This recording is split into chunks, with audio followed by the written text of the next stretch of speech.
I want to share with you something that's really key. And since you're here on Open Unite, you get like the backstage tour of this, which is really how this project was born. And I say that because it was born, I think, as all exciting things are, from a really simple action. One of our dear company members, Dennis Barkas, had this really lovely, pure instinct a few years ago. Now I'm going to take you back to a little bit of a dark time.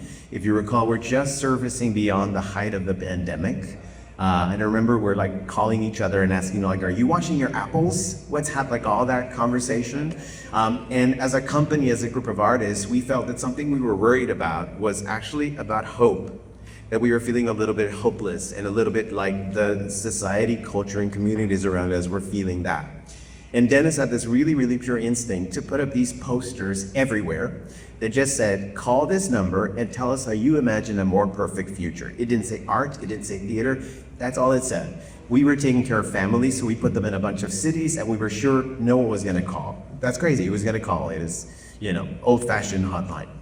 And then people called, hundreds of people called. They called and told us stories, they sang to us, they put their kids on the phone, they prayed for us, they told us jokes, endless and endless. And we started to come together as a group of artists and hearing these voicemails.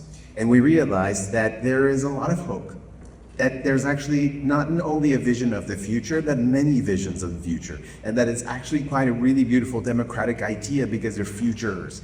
And we wanted to share that with our community, and that really seeded the birth of creating this piece.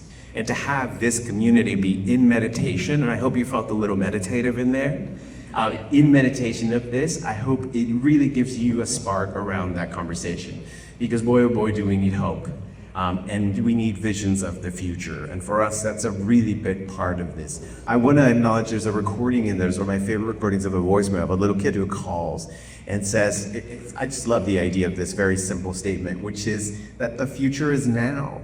That until we realize that there's no real difference between the present, the past, the future is now, then we begin to shape the future. And for us, shaping this as Theater Me Too, sharing it with you, really is a way of making the future be right now. So thank you for being part of the future, and thank you to everybody for joining us.